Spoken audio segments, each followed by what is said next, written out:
Hello everyone, welcome to the records of history. तो आज का जो है topic that is French Revolution part 2।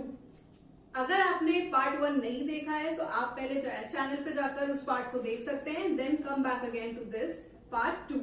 Okay, देखो, कोई भी सोसाइटी है, कोई भी रेवोल्यूशन है, इधर it's French revolution, American, Russian, और कोई सी भी revolution that has ever happened in history, उसके लिए हमें समाज का जो पूरा उस टाइम कार्यक्रम था, जो प्रचलन में था, या फिर जो उस टाइम का सोशल स्ट्रक्चर था सोसाइटी का, हमें वो समझना क्या है, बहुत ज्यादा इंपॉर्टेंट है।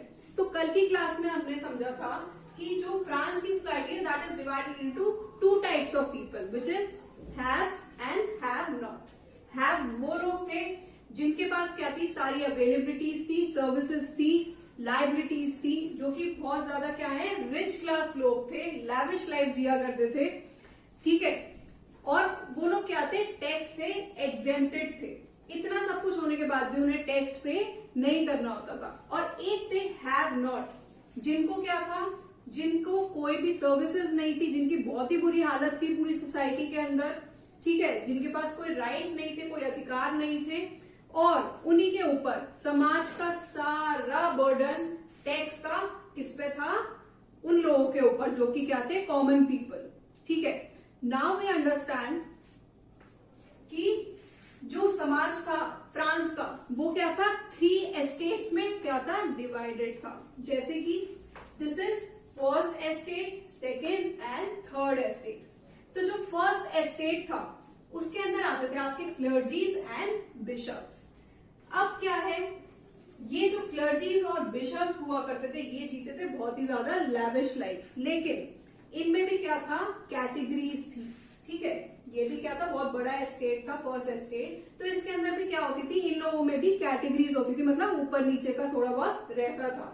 लेकिन वही होता है ना, जिसके पास ज्यादा पैसा होता है वो क्या है, ज्यादा भौकाल मचाता है, ठीक है, और उसके तो मजे चलते हैं। लेकिन ये वो लोग थे कॉमन पीपल, जिनकी क्या थी, बहुत ही बुरी हालत थी इस सोसाइटी के अंदर। अब ये जो क्लर्जी और बिशप लोग थे, जैसे कि आप जानते होंगे चर्च के अंदर पादरी हुआ करते हैं, फादर वगैरह हुआ करते हैं, ठीक है, तो वही इसके अंडर में आते थे। फर्स्ट एस्टेट में यही लोग आया करते थे। और ये जो एस्टेट था, आप समझ सकते हैं कि कहीं ना कहीं ये जो एस्टेट था पूरा चर्च के अंडर में था, ठीक है।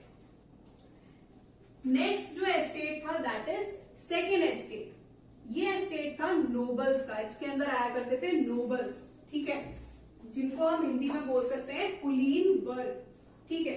अब इनका क्या रहता था कि ये वो लोग थे जिनके पास बहुत ज्यादा अवेलेबिलिटीज तो नहीं थी, लेकिन इनके पास कुछ क्या थे, अधिकार थे, कुछ राइट्स थे, ठीक है। जैसे आप समझो एक एम्पायर है बहुत बड़ा, उसके अंदर क्या है, बहुत सारी लैंड है, ठीक है। अब उस लैंड पर काम करने के लिए आपको लोग चाहिए, तो वो लोग कौन हुआ करते थे, ये कॉमन पीपल हुआ करते थे, ठीक है। अब उस लैंड पर जो नोबल्स थे वो कॉमन पीपल से क्या करवाते थे, फार्मिंग करवाया करते थे, खेती, कल्टीवेशन, ये सब करवाया करते थे, ठीक। और अपने घर में भी उनसे ये लोग क्या करवाते थे, सर्विसेज लेते थे, मतलब काम वाम करवाया करते थे।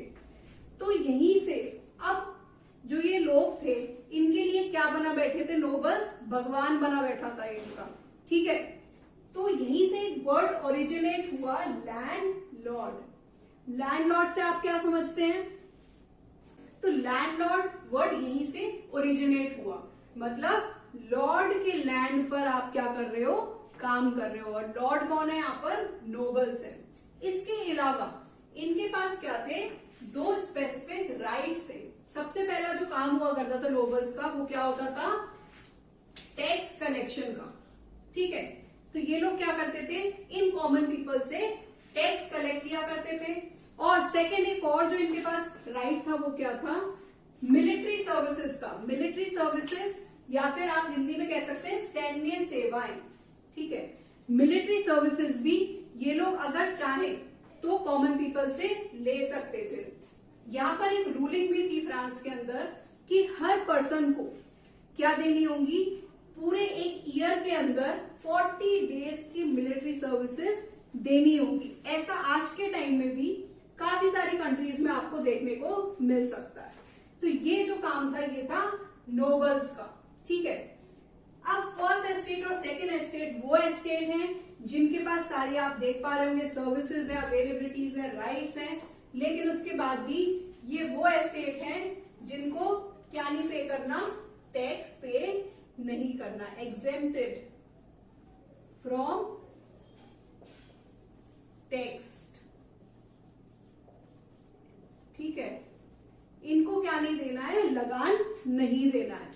अब जो सबसे ज्यादा वाला द मोस्ट सफरिंग एस्टेट था, दैट इज थर्ड एस्टेट, जो हम इतनी देर से पढ़ रहे हैं, जो हैव नॉट्स थे, वो क्या है आपका थर्ड एस्टेट है। इसके अंदर आपके सभी लोग आ गए, जो नोबल्स और क्लर्जीज को छोड़कर जितने भी लोग थे वो आपके आते थे थर्ड एस्टेट के अंदर। Doctors, businessman, teachers, landless labour, farmers, carpenters, सब क्या है इसके अंदर आ गए। और इनके लिए कॉमन टर्म यूज हुआ, कॉमन पीपल। ये वो लोग थे जो कि अभी तक भी क्या है अवेयर नहीं थे, लेकिन बहुत ज्यादा क्या कर रहे थे, सफर कर रहे थे कि अब इनके ऊपर क्या है, टैक्स का बहुत ज्यादा बर्डन था।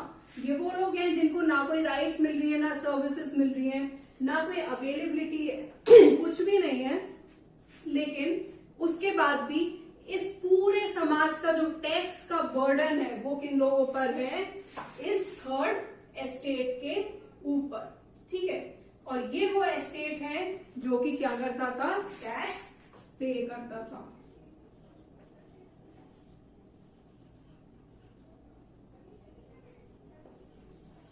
ठीक है, तो इस एस्टेट के ऊपर क्या था, सबसे ज्यादा टैक्स का लोड था। तो आगे से मैं जब भी थर्ड एस्टेट वर्ड यूज करूंगी तो आपको समझ में आना चाहिए कि मैं किन लोगों की बात कर रही हूँ, कॉमन पीपल की, ठीक है। तो यहाँ पर आप लोग क्या समझ चुके हैं, सोशल स्ट्रक्चर ऑफ फ्रांस। तो ये क्या थी, फ्रांस की सोसाइटी थी जो कि तीन एस्टेट में, 3 एस्टेट्स में क्या थी, डिवाइडेड थी। First estate, second estate and third estate. Alright, तो आपने अभी तक क्या समझा, सोशल स्ट्रक्चर ऑफ फ्रांस की सोसाइटी की क्या कंडीशन चल रही है, उसमें क्या चलता था उस टाइम। 3 टाइप ऑफ स्टेट्स थे, first estate, second and third. अब क्या है, इतनी देर से जिसके बारे में मैं बात करती आ रही हूँ कि थर्ड एस्टेट पर क्या था, टैक्सेस का बर्डन था। तो अब हम वो टैक्सेस देख लेते हैं। Now there were 3 types of taxes which would took from the common people. उस टाइम पे 3 टाइप के ऐसे टैक्सेस थे जो कि लिए जाते थे। तो सबसे पहला टैक्स था वो था टाइथ, ठीक है, हिंदी में भी इसे टाइथ ही बोलेंगे। तो ये जो टैक्स था that is a type of religious tax. ये कैसा टैक्स था आपका, रिलीजियस टैक्स था, which was taken by the church from the farmers. और फार्मर्स कौन थे, आपके थर्ड एस्टेट के लोग, ठीक है। तो ये जो था ये एक रिलीजियस टैक्स था जो कि किससे लिया जाता था, आपके कॉमन पीपल से, थर्ड एस्टेट से। और ये जो टैक्स था ये किसके पास जाता था, सारा चर्च के पास जाता था, ठीक है।